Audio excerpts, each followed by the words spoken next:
Si Steph Curry na ang pinakamagaling na shooter ever. Sure, isa na siyang first ballot Hall of Famer at higit sa lahat, nabago na niya ang mismong laro ng basketball. But still, kahit na marami na siyang na-achieve, palaging may nahahanap ang mga tao para siraan siya.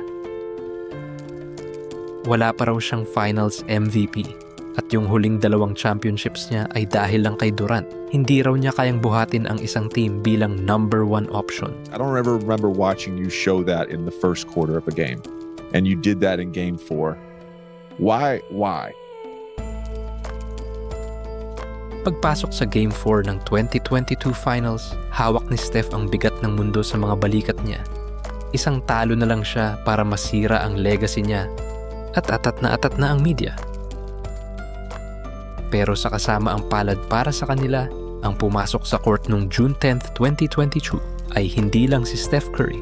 Ito ay ang inevitability mismo na nakasuot ng jersey ng Warriors. That man was different. Oh my God. Different. He went bro. nuclear. It's like one of those things where I look back at it and I'm like, he's tough.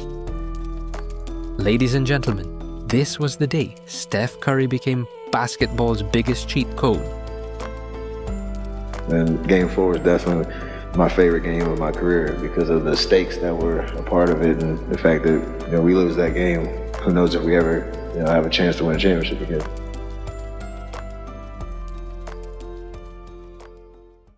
Naisip mo na ba kung ano ang mas mahirap kaysa sa pag-abot ng greatness? Ang umakyat ulit sa taas pagkatapos mong bumagsak sa pinakailalim.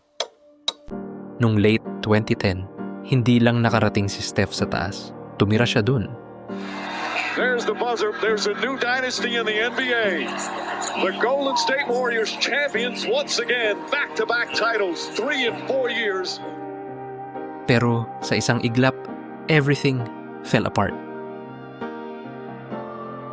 Ang dating hindi mapigilang imperyo ay biglang naglaho. Sa point na ito ng career niya, wala na sanang kailangang patunayan pa si Steph. Pwede na sanang matapos ang kwento niya dito. Isang alamat, mayaman at immortalized. Pero ang nakakatuwa sa greatness ay hindi ito tumitigil sa pagsulat ng mga bagong chapters. Pagdating ng 2021 season, nag-umpisa na ang pag-akyat pabalik. Pero ngayon, hindi naging madali ang daan. Yeah, we need to win immediately. Nag-evolve na ang liga, may mga bagong stars na lumitaw at sa unang pagkakataon matapos ang mahabang panahon, napilitan si Steph na lunukin ang pait ng pagkatalo. Morant picked up by Curry. Again, Curry with 5 fouls. Shot clock at 3. Morant gets inside. A little push shot is good. Pero ang mga champions ay hindi nananatiling nakadapa. Bumagsak man ng 7 beses, babangon ng 8 beses. Don't want to see us next year. Para sa 2022 season, sa edad na 33, tinupad ni Curry ang kanyang pangako. Sa height na 6'2" lang, sa isang ligang puno ng matatangkad at athletic na mga bata, ginawang mukhang madali ni Steph ang imposible. Don't get it twisted though, it was anything but easy. You believe you can get there, but you really don't. You don't know because it's a new crop of guys. It's the older version of us. Hindi niya gugustuhin ng ibang paraan. This is exactly what he wanted. The pressure, the spotlight, the everything. At nangyari nga, bago pa kumurap ang mundo, number 30 was back on the biggest stage basketball has to offer. Pero this time, kalaban niya ngayon ang Boston Celtics, isang team na puno ng kabataan, talent, and hunger.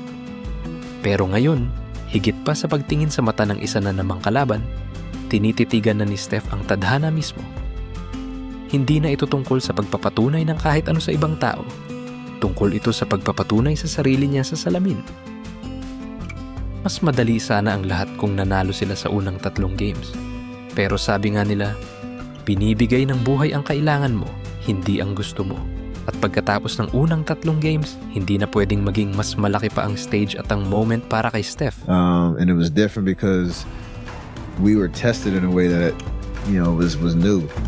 kung nakatitig si Curry sa tadhana sa simula ng series. Sa araw na ito, June 10th of 2022, harapan na silang nagkita.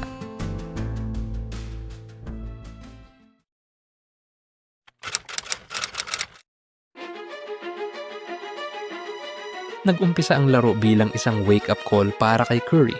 Isipin mo ito, isang laro na pwedeng mag-redefine hindi lang ng legacy mo, kundi ng buhay mo. At ang mga unang minuto ay mukhang simula ng isang blowout. Double dribble from Klay Thompson. Into the first quarter, and we're already down, I think, like 12-4 or something like that. Isang bagay ang naging malinaw sa naging diskarte ng Boston sa laro. Determinado silang laging nakadikit kay Curry. Nagpapalit-palit din sila ng iba't ibang defenders sa kanya at nagbigay ng constant na pressure. Ginagawa ang lahat para hindi siya makakuha ng rhythm. Pero sa pamamagitan ng maliliit na butas at openings ng laro, nahanap ni Curry ang mga spots niya. And then, he started to cook. Curry, another long distance shot. It's good. Steph Curry. Back-to-back long distance threes and a 5-point lead for the Warriors. Napilitang mag-timeout ang Boston. Sinapian na si Steph. Nilalabas ang galit at energy na hindi pa nakita ng Celtics sa buong series. I don't know, I hit that one shot and I started like yelling at the crowd. I was like, this is gonna be a different motherfucking game. I said that.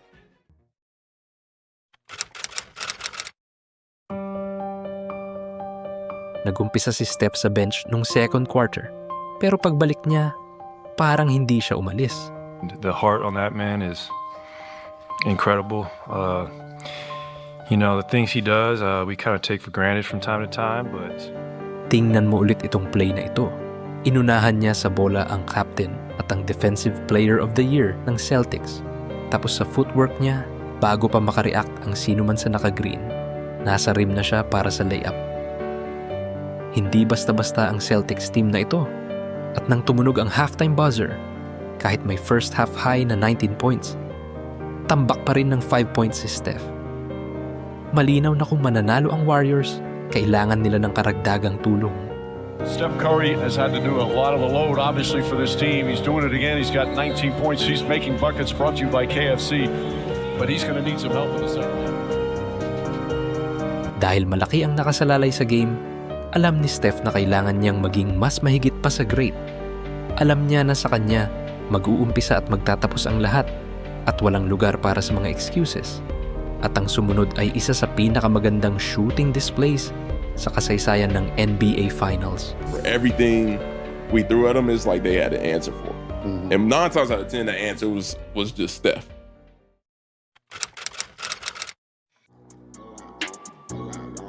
Nag-open ang third quarter si Steph ng isang classic pin-down screen na napakaganda. At nung gumana ito nung una, naisip niyang, bakit hindi ulitin? Curry launches a three. It's good. Steph Curry with his third three-pointer. Madalas pag-usapan ng mga NBA players ang zone.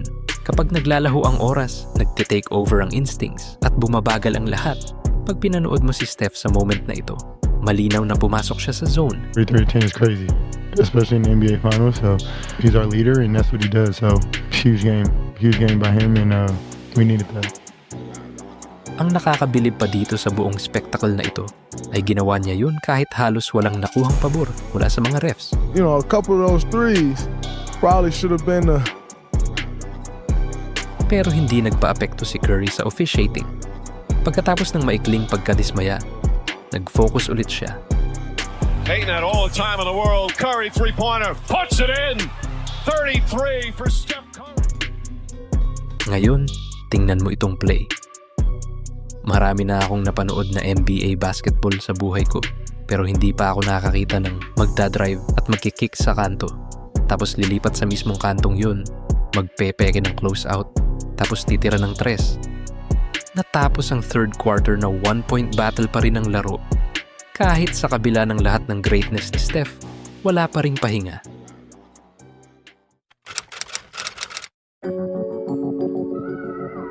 Sa unang tatlong laro, laging natatambakan ang Warriors sa fourth quarter. At sigurado akong kabisado na yan ni Steph ngayon. Nag-umpisa ang fourth quarter na nagbintis ang Warriors at pumuntos ang Celtics. Rise, kicks it out White, corner three. Oh, he's got it. What shooting from White? Makikita mo si Steph sa bench nun na humihinga ng malalim na parang alam niyang kailangan niya ulit ng Herculean effort kung gusto niyang manalo. Lumaki agad sa 5 ang lamang ng Celtics. Kung mas lumaki pa, baka nalagay sa seryosong problema ang Warriors. Pero buti na lang, nag-step up sina Wiggins at Klay sa moment binibigay kay Steph ang saktong tulong na kailangan niya. Sees Thompson. Thompson fires a three. Bang! Klay Thompson from downtown. And the Warriors go up by 1. Ngunit nang may 4 na minuto na lang sa 1-point game, Curry knew it was go time, closing time, that it was now or never. Una, nilusutan niya ang Defensive Player of the Year. Tapos nakipagsayaw sa isa pang all-defensive talent, pinatulog niya muna bago umentra para sa isang smooth mid-range floater. Looking to unload it. Flips it up. Shot is good. For him to be able to go in there and kind of take over that game in those moments. Ilang saglit lang, umatake ulit siya. Kay Derek White naman ngayon, isa ring elite defender. Pero wala talaga itong epekto. Sinubukan siyang i-jinx ng fan na ito ng buong lakas, only to watch Steph break his heart. It was absolutely incredible. He did exactly what we expected him to do and helped carry us to the win. Steph was on fire. His dad was loving it. He was him. This was his moment. Put us on his back, willed us to a win, much needed win. Game we had to have. Came out and showed why he's one of the best players to ever play this game. Pagkatapos nun, para sa lahat ng intention at layunin, si Curry ay nasa free throw line na at alam nating lahat kung paano yan nagtatapos. 31 losing that series. Nah, he wasn't. What he did game 4, I was like, yeah, he can do this. He can do this if he really needs. Hindi ito ang highest scoring playoff game niya. Hindi ito gold medal performance. Hindi ito 50-point detonation. Pero nang nasa alanganin na ang team niya, nang nakasalalay na ang legacy niya, Steph Curry delivered the game of games. At that moment, it felt like they won the championship. That's how hard they were celebrating after just the game. It was 2-2. You know what I'm saying? At sa pang-4 na ring na yun nung June 10th of 2022, hindi lang niya nakaharap ang tadhana. Nire-write niya ito, naging top 10 player of all time, at sinilyuhan ang status niya bilang basketball biggest cheat code. Because people always like, what was your favorite moment? Like, was it starting? I'm like, nah, it was sitting on the bench during the finals run. That's tough, bro. Because it's like you seeing the best basketball being played, like, ever.